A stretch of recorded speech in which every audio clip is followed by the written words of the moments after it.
The death toll is staggering. More than 1,400 people died of a drug overdose in Philadelphia in 2022. For perspective, 516 died from gun violence. In September, Philadelphia City Council voted to ban what are known as safe injection sites, a major blow for advocates who say these sites could help prevent deaths in our region. Tonight, we talk with those for and against these sites, including someone experiencing addiction firsthand.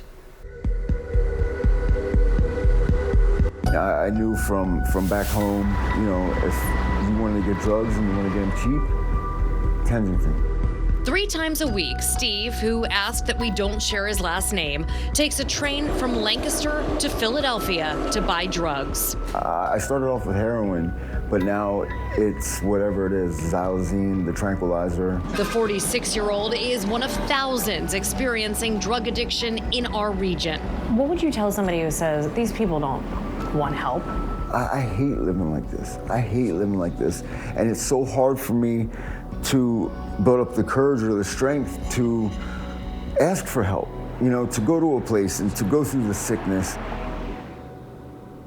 This isn't a way to live. This is a terrible way to live. People do not want to be out here. Destiny Campanella is director of the harm reduction program at Unity Recovery, a community-based organization in Philadelphia and Pittsburgh. I've watched it get progressively worse and our drug supply get even more potent and volatile, and even more people die each and every year. That's why she's been pushing for safe consumption sites in the city for 8 years. She says in addition to saving lives, it keeps people from using drugs on the streets and saves money on ambulance runs and ER visits. People have access to wound care, case management services, clean tools like syringes. It comes to treating people with dignity and respect and just humanizing that person so they can come in, have a safe space just to even hang out, talk with a person.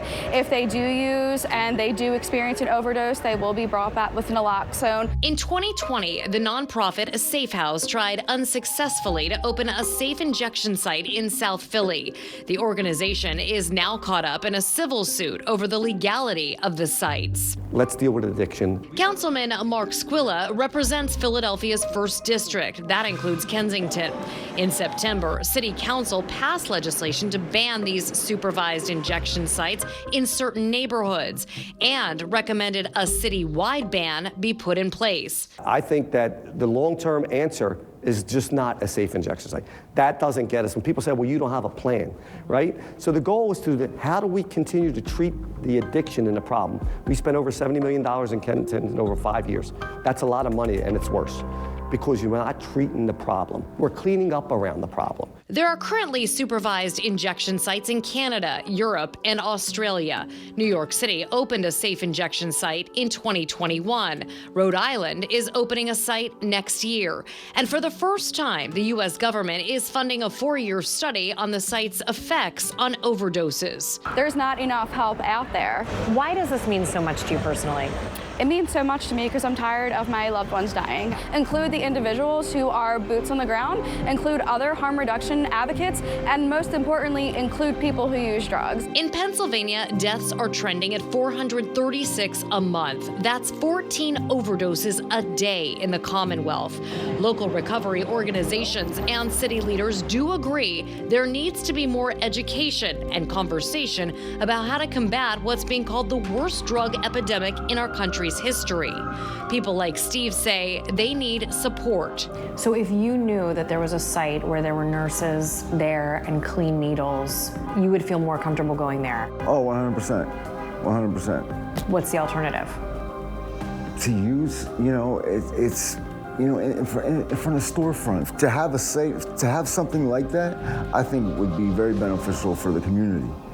To have a place where, we can leave the rest of the community alone. Democratic mayoral candidate Sherelle Parker is opposed to safe injection sites, and so is Republican candidate David O. The bill now goes to Mayor Jim Kenney's desk for final approval. Kenney has previously voiced support for medically supervised sites.